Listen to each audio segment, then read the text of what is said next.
നമസ്കാരം. ഞാൻ ശശികുമാർ തിരുമല്ലവാരം. ഇതെൻ്റെ 178ാമത്തെ എപ്പിസോഡാണ്. ഇതിൽ ഞാൻ പറയാൻ ഉദ്ദേശിക്കുന്നത് ആരാണ് ഈ വിരൽത്തുമ്പ് വരെ മാന്യൻ ആയിട്ടുള്ള പുരുഷൻ എന്നതിനെ പറ്റിയാണ്. എൻ്റെ title who is A finger tip gentleman എന്നാണ്. ഇനി ഹിന്ദു പുരാണങ്ങളനുസരിച്ച് ഭഗവാൻ ശ്രീരാമചന്ദ്രനെയാണ് മര്യാദ പുരുഷോത്തമനായി കണക്കാക്കുന്നത്. മാത്രമല്ല, ശ്രീരാമൻ ഭാര്യയായ സീതാദേവി അല്ലാതെ മറ്റാരെപ്പറ്റിയും ചിന്തിച്ചുകൂടിയില്ല. ഹിന്ദു തത്വശാസ്ത്രം അനുസരിച്ച് പുരുഷനും സ്ത്രീയും തുല്യരാണ്. ഇനിയും കുടുംബത്തെപ്പറ്റി മാത്രം ചിന്തിക്കുന്ന ഒരു പുരുഷനെ മര്യാദക്കാരനായ ഭർത്താവാണെന്നാണ് നമുക്ക് കരുതാം. പിന്നീട് വീട്ടുജോലികൾ തുല്യമായി പങ്കിടുന്ന ഈ പുരുഷനെയും നല്ല മാന്യനായ ഭർത്താവായിട്ട് നമുക്ക് പറയാൻ പറ്റും. പിന്നീട് സ്വന്തം ഭാര്യയും മറ്റുള്ളവരുടെ ഭാര്യമാരുമായും ഒരിക്കലും താരതമ്യം ചെയ്യാൻ പാടില്ല എന്ന് വിശ്വസിക്കുന്ന ഒരു പുരുഷനെയും നമുക്ക് മര്യാദ പുരുഷോത്തമനായ ഒരു പുരുഷനായിട്ട് നമുക്ക് കണക്കാക്കാം.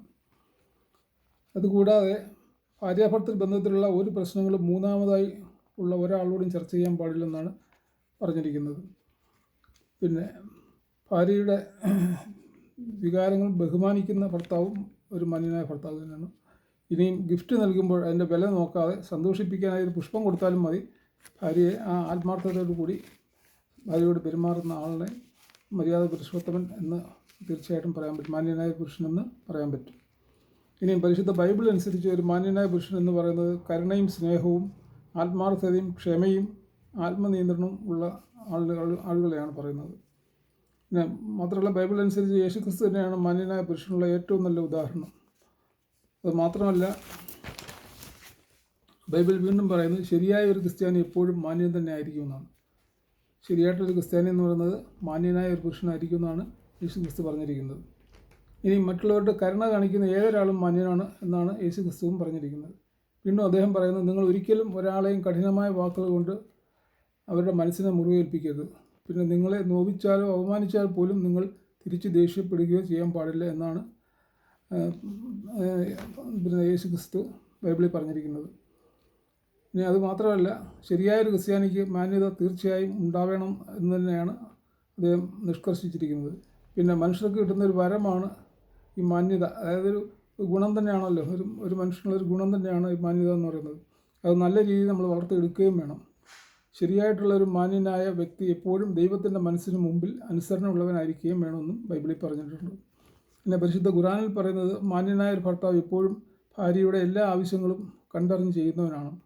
പിന്നെയും ഭാര്യയെ കുറ്റപ്പെടുത്താൻ ഒരിക്കലും ഒരു നല്ല ഭർത്താവ് അല്ലെങ്കിൽ നല്ലൊരു പുരുഷൻ, ഒരു മാന്യനായ പുരുഷൻ ഒരിക്കലും തയ്യാറാവത്തില്ല.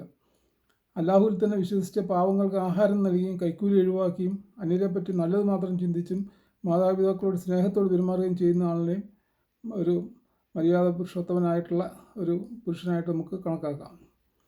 പിന്നെ തിന്മയെ നന്മ കൊണ്ട് നേരിടണമെന്നാണ് ഖുർആൻ നമ്മെ ഉത്ബോധിപ്പിക്കുന്നത്. കച്ചവടത്തിൽ കള്ളം കാണിക്കരുത്, അജ്ഞാനികളോട് പോലും സ്നേഹത്തിൽ സംസാരിക്കണം, ചെയ്യുന്ന കാര്യങ്ങൾക്ക് പ്രതിഫലം ആവശ്യപ്പെടരുത്, നമ്മുടെ നല്ല ചെയ്തികളെപ്പറ്റി അന്യരെ ഓർമ്മപ്പെടുത്തുകയും ചെയ്യരുത്, ശബ്ദം താഴ്ത്തി മര്യാദയ്ക്ക് സംസാരിക്കണം, മറ്റുള്ളവരുടെ ചെറിയ സ്ഥാനത്തെപ്പറ്റി പരിഹസിക്കരുത്, ഗുരുക്കന്മാരോട് ക്ഷമയോടെ ശ്രദ്ധയോടെ അവരുടെ നിർദ്ദേശങ്ങൾ അനുസരിക്കണം, ഗുരുക്കന്മാരോട് ക്ഷമയോടെ പെരുമാറുകയും വേണം, ഭാര്യമാരോട് ക്രൂരമായി പെരുമാറാതിരിക്കുക തുടങ്ങിയവയാണ് പരിശുദ്ധ ഖുർആനിലും പറഞ്ഞിരിക്കുന്നത്.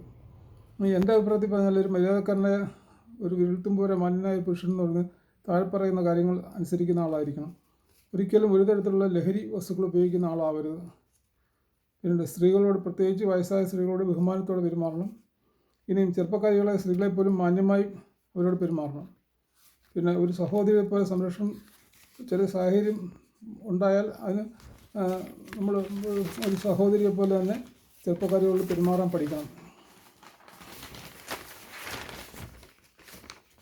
പിന്നെ സ്ത്രീകളെ അമ്മയായിട്ടും സഹോദരിയായിട്ടും കാണാൻ സാധിച്ചാൽ തന്നെ ഒരു നല്ല മാന്യനാകാൻ സാധിക്കുമെന്നാണ് എൻ്റെ വിശ്വാസം.